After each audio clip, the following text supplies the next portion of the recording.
আসসালামু আলাইকুম। দেখুন এখানে একটা এমএস অ্যাঙ্গেল দেওয়া আছে। আজকে আমরা এটার এস্টিমেট করবো, অর্থাৎ এখানে কী পরিমাণ এমএস আছে সেটা বের করব। তো এক্ষেত্রে আমরা অনেক ক্ষেত্রে গুগলে খুঁজি বিভিন্ন ধরনের এমএস অ্যাঙ্গেলের ওয়েট। তো যাই হোক, এখন মূল আলোচনায় আসি। এখানে অনেক চলে আসছে। তো আমরা এখন আমার তৈরিকৃত একটি এক্সেলের সাহায্যে দেখাবো আসলে কীভাবে খুব সহজে এটা করতে পারেন। তো এখানে আমি এটা ডিলিট করে নিই। হ্যাঁ, এখানে দেখানো আছে শুধু এই ঘরেই মান ইনপুট দিন, অর্থাৎ এই দেখুন আমি এটাকে একটু মার্ক করে নিই। তো এখানে এই যে মিলিমিটার দেয়া আছে, আপনি পছন্দসই আমি একটু সেকশনে দেখি ওখানে কীভাবে আছে। হ্যাঁ, এখানে দেখুন এই যে 75 মিলি আছে এবং এটা 6 মিলি থিকনেস। কোর্স সেকশনটা ভালো করে বুঝে নেই। তো এখন আমরা এখানে দিলাম এই যে এখানে একটু মান আমি অর্থাৎ ইউনিটগুলো চেঞ্জ করে নিলাম। মনে করেন যে ইউনিট এলোমেলো আছে,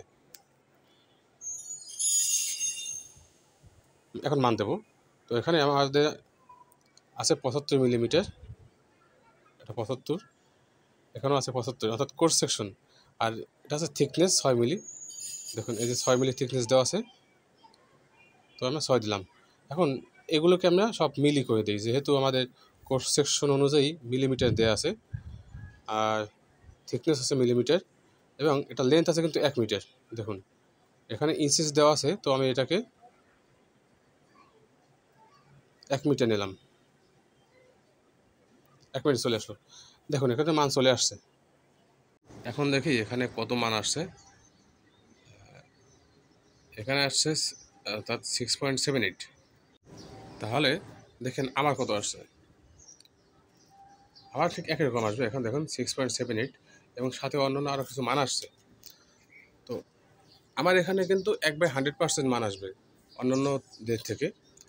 আর এখন আপনি চাইলে এখানে ইঞ্চি হতে পারে, আপনার মিটার বলতে পারেন, মানে কোনো সেকশনে যেভাবে আছে, অর্থাৎ ড্রয়িংয়ে যদি কখনও ইঞ্চি মিলিমিটার একসাথে দেওয়া থাকে তো এখান থেকে আপনি খুব সহজে বের করতে পারবেন।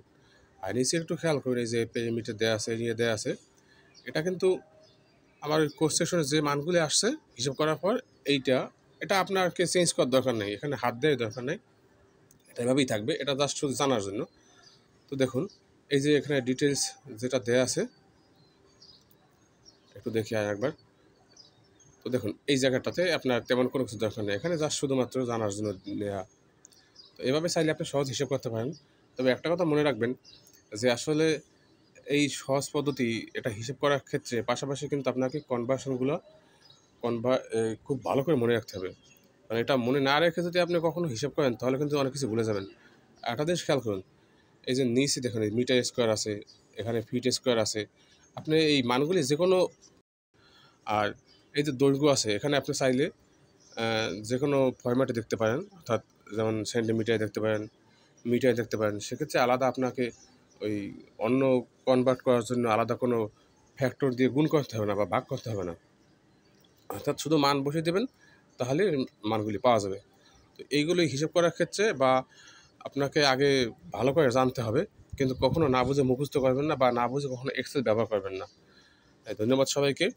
তো যদি কারো ফাইলটা প্রয়োজন হয় আপনারা আমাকে জানাতে পারেন। আমাদের টেলিগ্রাম আছে, টেলিগ্রামে আসলে আমি ওখানে ফাইলগুলো দেই, ওখান থেকে নিয়ে নিতে পারবেন। ধন্যবাদ সবাইকে।